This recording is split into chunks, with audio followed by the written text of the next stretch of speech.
Fala galera, beleza? Bem-vindos ao nosso vídeo. A gente vai falar um pouco sobre o nióbio. Vamos falar um breve histórico, vamos falar sobre algumas características do nióbio, a usualidade do nióbio, vamos falar sobre a sua rede, a sua estrutura cristalina, né? Então, acompanha aí e vamos pro vídeo. A nossa equipe é composta por mim, Luiz Gustavo, Adriel Vitor e Kainan Lucas. Então vamos começar dando agora um histórico sobre o nióbio. O nióbio, gente, ele foi descoberto pelo químico inglês Charles Attet em 1801. E isso a partir dos estudos minerais da columbita, né? A princípio, né, o nióbio ele se chamava de colúmbio, que tinha como simbologia química o Cb, né? Só que em 1846, o químico alemão Heinrich Rose ele descobriu o elemento, né, e nominou ele de nióbio. Só que esse nome só foi adotado pela comunidade científica a partir de 1950. Ou seja, o nome nióbio passou mais de 100 anos sendo chamado de nióbio só pelas pessoas que, tipo, conheciam ou trabalhavam com o químico alemão. Mas a partir de 1950, desculpa, ele foi adotado pela comunidade internacional e todo mundo falava nióbio. Vamos dar continuidade. Alguns dados sobre o nióbio, né?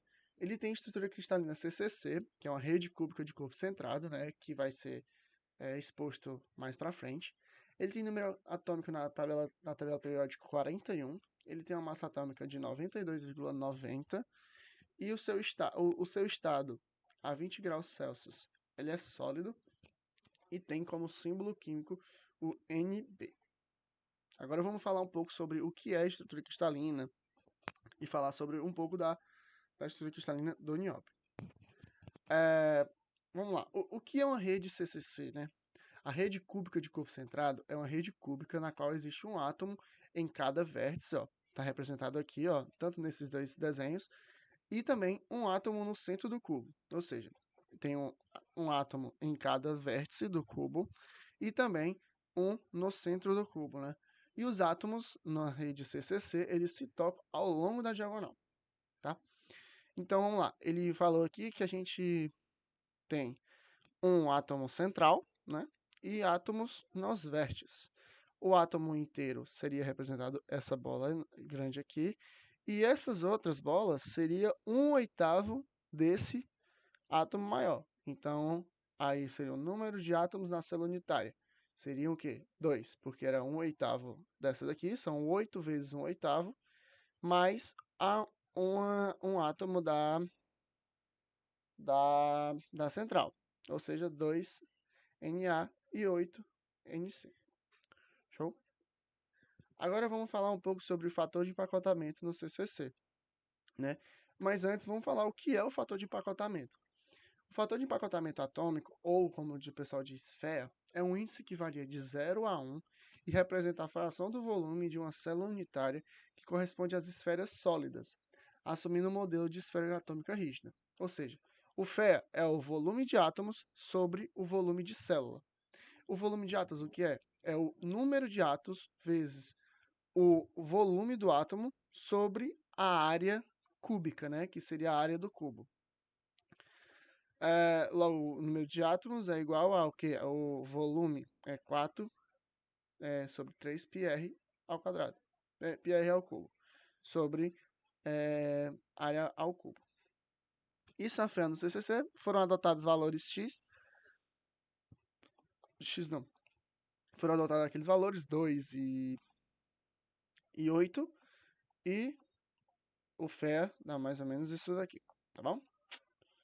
Dando sequência.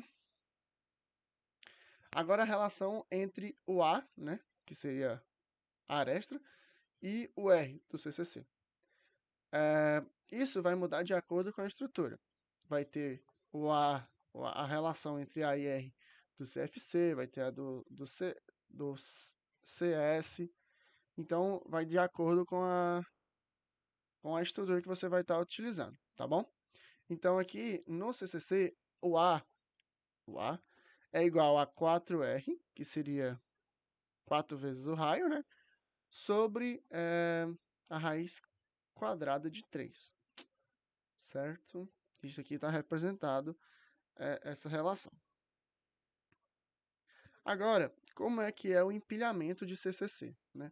A estrutura cristalina CCC, mostrada nesse plano A aqui, é que no plano 0, 1, 0, 0 e B, uma seção do plano 1, 1, 0, nota-se que não tem uma estrutura de máximo empacotamento, mas que as diagonais são direcionais de máximo empacotamento. Ou seja, no CCC, se você for olhar assim na vertical, vai ter partes que vão ter sobra, né? Que vão ter espaço. Mas se você olhar na vertical não, minto, na diagonal ele não vai ter nenhum tipo de espaço, entende? Então o CCC é isso. Na vertical ou na horizontal ele vai ter algum espaço e na diagonal ele não vai ter nenhum tipo de espaço, certo? Então isso foi mais ou menos um breve sobre CCC, a estrutura cristalina do nióbio. Agora vamos entrar mais no nióbio em si. Para que a gente usa nióbio, né? A gente pode usar em dispositivos médicos, como prótese e marca-passos, né? Porque eles têm uma capacidade hipoalergênica, ou seja, eles se vinculam muito bem com o corpo. Por isso, a fabricação de joias também está presente aqui. Também, eles estão presentes nos fios imacondutores de acelerador de partículas e máquinas de ressonância magnética, e também na carroceria automobilística, ou seja, está presente em alguns carros off-roads, né, como por exemplo os UTVs, que por conta do nióbio ser um material extremamente leve, né, formar uma liga extremamente leve e também resistente, né? Então, essas são as 4 principais usualidades do nióbio. Vamos lá, onde encontramos o nióbio, né? O nióbio, gente, ele não é encontrado de forma livre na natureza, mas sim nos minérios, né? Como a gente falou lá no começo, como foi a descoberta do nióbio, que foi através dos estudos na colombita, mas também ele está presente na tantalita, né? Nesses minerais, o nióbio apresenta-se na forma de isótopo estável 93Nb, porém estima-se que existem pelo menos 28 radioisótopos já sintetizados, com números de massa variando de 83 até 110 U, certo? O nióbio do Brasil. 94% de todo o nióbio no mundo está no Brasil. A CBMM, que é a Companhia Brasileira de Metalúrgica e Mineração, é a controladora mundial da comercialização de nióbio, ou seja, ela está responsável por todos os tipos de comércio utilizando o nióbio. E aqui no Brasil, infelizmente, ele é vendido a um baixo custo quando comparado aos outros materiais, como o ouro, né? Porque o nióbio ele é extremamente substituível em algumas ligas, e também a gente só tem a matéria-prima, a gente não tem o produto final. Ou seja, isso acaba por dificultar a venda daqui no Brasil e diminuir bastante, né?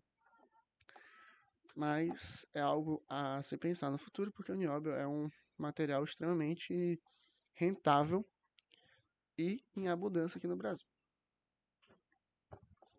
Agora, algumas características dele, algumas características físicas e químicas, né? Propriedades químicas do nióbio. É um elemento químico, né, como a gente já falou, que tem o número atômico 41 e a massa atômica de 92,9 U.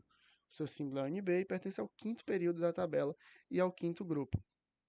Portanto, é considerado um metal de transição já na tabela periódica, né? As suas propriedades químicas elas se assemelham muito ao tântalo, localizado no mesmo grupo, logo abaixo do nióbio. E algumas propriedades físicas, né? Um metal brilhoso, como já foi mostrado na figura lá na frente, lá atrás, na verdade, com a coloração cinza, e em condições normais, sólidos, né? Apresenta a temperatura de fusão de 2.477 graus Celsius e uma temperatura de ebulição de 4.744 graus Celsius. Ele é dúctil e apresenta propriedades supercondutoras, além de ser resistente à corrosão. Agora algumas curiosidades sobre o nióbio, né? Inicialmente, o nióbio é utilizado como filamento de lâmpadas incandescentes, mas foi rapidamente substituído pelo tungstênio, por ser um metal com maior ponto de fusão. O Brasil possui mais de 90% das reservas, né? Mais precisamente 94%. A maior reserva de nióbio encontra-se na cidade de Araxá, em Minas Gerais. Em 2012, a média do preço da liga ferro-nióbio, né, ficou em $26 o quilo. A demanda do mercado mundial sobre o nióbio é mais de 100 mil toneladas anuais, na qual o Brasil contribui com 90% desse total. E cerca de 100 gramas desse metal é capaz de tornar uma liga de 1 tonelada de ferro extremamente resistente. Então, gente, espero que vocês tenham entendido. Obrigado por assistir e até a próxima.